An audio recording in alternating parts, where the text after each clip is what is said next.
এই ঘটনাটা বড়ই দুঃখজনক একটা ঘটনা। এই ঘটনা একটা সভ্য দেশে ঘটে, এটা কোনো সময় আশা করা যায় না।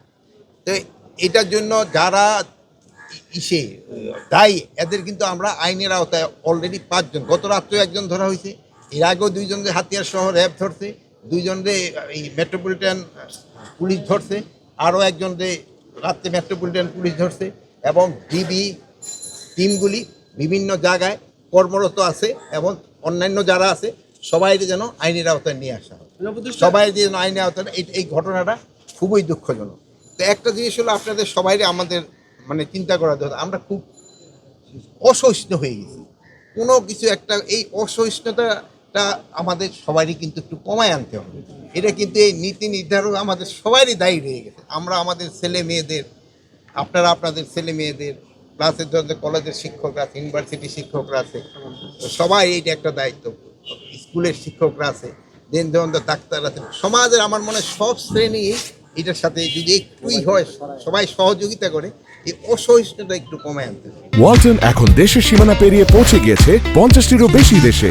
ওয়ালটন, ঘরে ঘরে বিশ্বজুড়ে। স্যার, এই যে হত্যাটা হলো, সবাই কিন্তু আমরা দেখলাম, তো দেখার পরও আবার এটার জন্য অধিকতর তদন্ত বা অন্যান্য বিষয়গুলো থাকে। অধিকতর তদন্ত তো না, এখন তো আসামিদের ধরা হচ্ছে না, ধরার পরেও দেখা যাচ্ছে যে বিচার প্রক্রিয়াটা অনেক লং হয়ে যায়, যার কারণে তারা এই আইনের এটার পক্ষ সাথে আমি বের হয়ে আসে। বিচার পরিকর এটার ক্ষেত্রে আপনারা আমাদের তো এই প্রশ্ন জিজ্ঞেস করে লাভ নেই, বিচারের সাথে তো আমি জড়িত না। স্যার, আমি হলো তাদের আইনের আওতায় সোপর্দ করা, পরে আইনের যারা আছে তারা তাদের পানি। স্যার, আইনটা নিজের হাতে তুলে নিচ্ছে, সেই ক্ষেত্রে কি দেশের একটা অরাজকতার সৃষ্টি হচ্ছে কিনা আপনার কাছে কি মনে হয়? আইনটা যেন নিজের হাতে তুলে না নেয়, এই জন্য আমি তো কিছুক্ষণ আগেই বললাম, আমরা সবাই আপনাদের অনুরোধ করতেছি যেন আইন যেন কেউ নিজের হাতে তুলে না নেয়।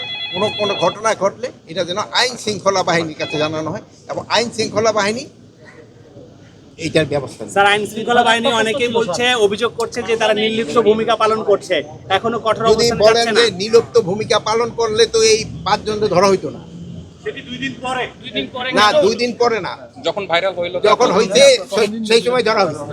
যেমন ধরেন আপনি বলেন যে আইনি, যে গতকালকে আপনারা একটা ঘটনা জানেন যে যে কাঠমান্ডুর বিমানটা ফেরত আসছে, ওই যে মহিলা টেলিফোন করছে, ওই মহিলারা কিন্তু আইনের আওতায় অলরেডি নিয়ে আসা হয়েছে, অলরেডি কিন্তু আইনে, এবং তারে যে পরামর্শ দিয়েছে তারও কিন্তু আইনের আওতায় নিয়ে আসা হচ্ছে, এবং তার সাথে যে সহযোগিতা করছে তারও আইনের আওতায় নিয়ে আসা হয়েছে। আপনি যদি ধরেন যে চাঁদপুরের একটা ঘটনা ঘটছে, ওইটাও কিন্তু যেই ঘটাইছে তারে কিন্তু সাথে সাথেই কিন্তু আইনের আওতায় নিয়ে আসা হচ্ছে। এই যে যে দিলিপ্ততা, এটা আমি বলবো না, অনেক সময় 2-1 জায়গায় হয়তো একটু ডিলে হতে পারে, এটা হয়তো হইতে পারে, কিন্তু যেই সময় হচ্ছে আমরা কিন্তু সাথে সাথেই অ্যাকশন নিয়ে যাচ্ছি, এবং এটার ক্ষেত্রে আপনাদের সহযোগিতাটা পাচ্ছি, এবং আপনারা আমাদের সবসময় সহযোগিতা করে যাচ্ছেন। এই সহযোগিতাটা আপনারা সবসময় বজায় রাখবেন অনেক সময়।